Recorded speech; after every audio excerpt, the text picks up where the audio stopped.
Sir China के comparison में अभी फिलहाल इंडियन मिलिट्री का स्ट्रेंथ कंपेरेबल है? इस जो पिछला पॉइंट मैंने आपको बोला था, अगर आप फोर्स लेवल्स कंपेयर करेंगे हाँ. तो आपको एक चीज हमेशा याद रखनी है सोल्जर के और माइंडसेट और ट्रेनिंग के हिसाब से. हाँ. वो है कि सोल्जर्स का कॉम्बैट एक्सपोजर कैसा रहा है. हाँ. आप समझ रहे हैं, चाइना का फोर्स लेवल इक्विपमेंट हमसे ज़्यादा हो सकता है, but I still find that when it comes to actual combat, हाँ. because we are fighting somewhere or the other, यानी कि Indian forces are deployed in combat, whether it is counter terrorist, till the time आप किसी भी चीज़ का भी conventional wars Ukraine और Russia को छोड़ के वर्ल्ड में कहीं हो नहीं रही हैं. लेकिन Israel Hamas, Israel Hezbollah, Israel Iran, those are kind of operations which are सब कन्वेंशनल प्रॉक्सी एंड हाँ. सो आप कहीं पर भी इंगेज्ड हैं, आप लोग कन्वेंशनल ना भी तैयारी कर रहे हो लेकिन आपकी बैरल से गोलियां निकल रही हैं, आप फायर फाइट्स देख रहे हैं. So Indian army in that aspect of combat exposure is good. Chinese of late, they have not fought that many wars. I am not saying they are better or we are less than, हम उनसे कम है, but आप एक चीज मानिए कि जब Ukraine war शुरू हुई थी तो उसमें बोलते थे 10-12 दिन में खत्म हो जाएगी. आज 3 साल होने को आ रहे हैं. So the point which needs to be, India is a big country. If you think कि हम लोग ऐसे ही चाइना को सोच कर कि हम हार मान लेंगे और वी विल बी लाइक बिल्कुल ही सब कुछ हार के, I don't think so that is ever going to happen. And because जब मैं वो कमेंट देता हूं तो मैंने 20-20.5 साल नौकरी की है इंडियन आर्मी में. I know the standards of this great army. We are like top 5 armies in the world. We are good. Right. We have evolved. We have won wars. Pakistan से हमने सारी लड़ाई जीती थी. Yes. काउंटर टेररिज्म में जो standards 89-90 में जैसी मिलिटेंसी थी, आज के टाइम में it is hardly even 10% of what we C.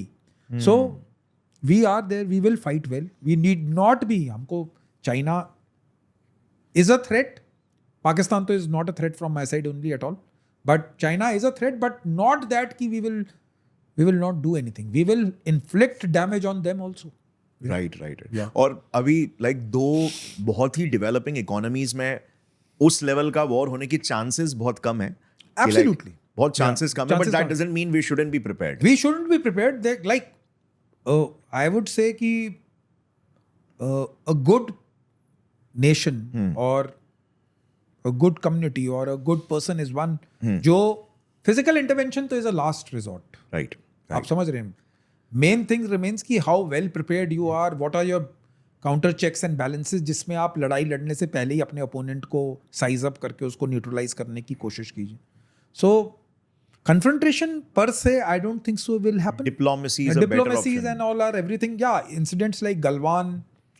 Now it is also on the 2020 में हुआ था, अभी दोबारा से people, external affairs ministers and everybody, they have sat. Now the friction points are coming down. So that will continue to happen in future also. Those irritants, or I would say those skirmishes will remain, because that is part and parcel of modern warfare.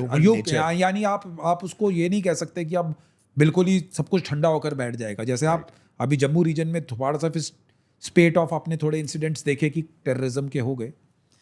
Sir, at the base, like it's all about human nature, right? Yeah. मतलब territorialism. Human being will fight. Yes.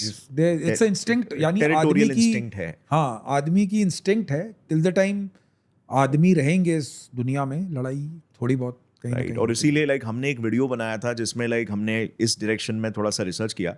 तो 100+ like conflicts world में चालू है. हाँ. And it's everywhere, like कुछ ना कुछ border disputes से conflicts हर जगह पे चालू है. आप कहीं पर इंडिया भी के exactly. आप अफ्रीकन कॉन्टिनेंट पे जाइए, आप मेक्सिको के यानी साउथ अमेरिकन कॉन्टिनेंट पे जाइए, वहां पर ड्रग कार्टेल्स हैं. आप यूक्रेन में जाइए, यूरोप में जाइए, every country is facing the यानी कि स्कर्ज ऑफ टेररिज्म. टेररिज्म तो रैम्पेंट ही है. Terrorism is a part of our lives.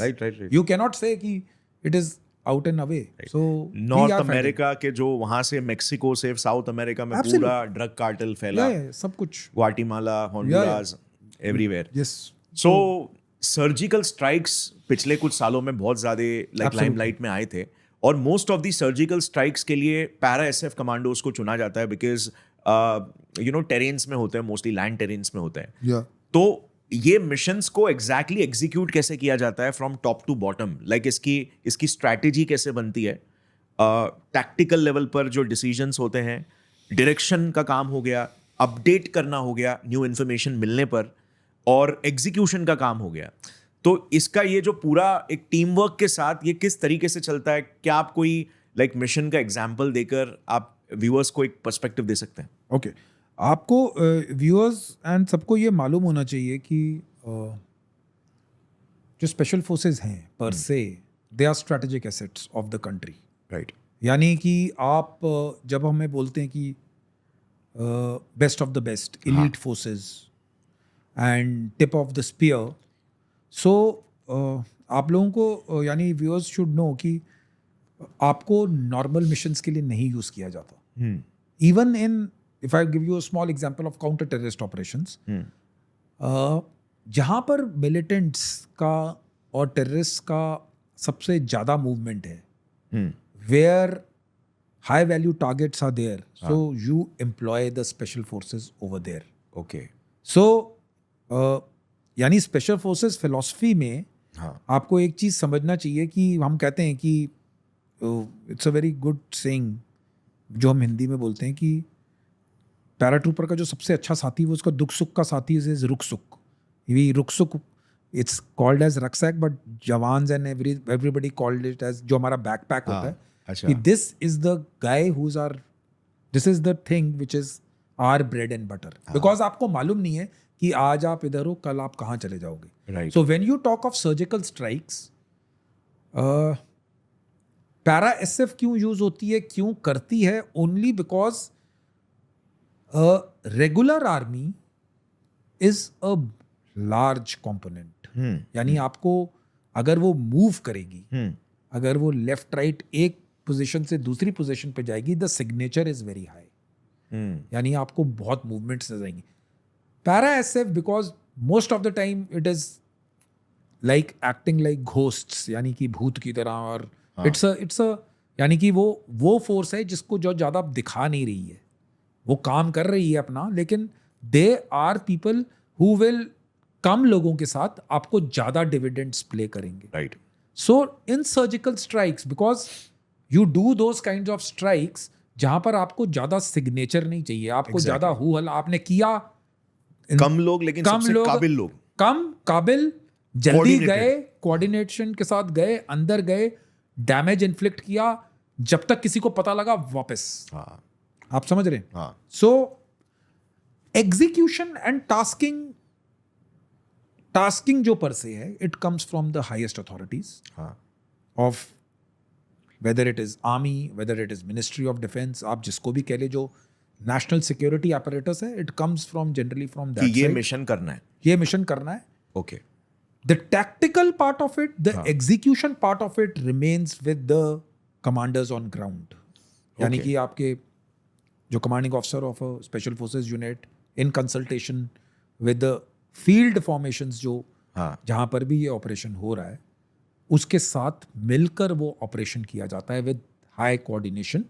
Only because you are conducting a operation of that intensity with that speed, और आप shock action से काम कर रहे हो, तो आपकी coordination has to be very very good. So लेकिन who will call off the mission, who will अंदर घुसने का, वो सब स्पेशल फोर्सेस के पास रहता है. Calling off the mission is again with the highest hierarchy जो डिफेंस एस्टैब्लिशमेंट्स की होती हैं. और जो ग्राउंड पे काम होगा, the commander on ground may be that is a captain, major, और the maximum the commanding officer, they will decide where to go inside, how to do it, कैसे करना है, क्यों, कितनी स्पीड से होगा, कितनी फोर्स लेवल्स लगेंगी, ये सारा टैक्टिकल जो काम है वो यूनिट के पास रहता है. Because they are the guys. And generally terms of references दी जाती हैं, हदबंदियां होती हैं, आप ये कर सकते हैं, ये नहीं कर सकते, इसका ध्यान रखना. That's about. अगर आपको ये क्लिप पसंद आई तो पूरे पॉडकास्ट का लिंक नीचे डिस्क्रिप्शन में है. Indulge and enjoy.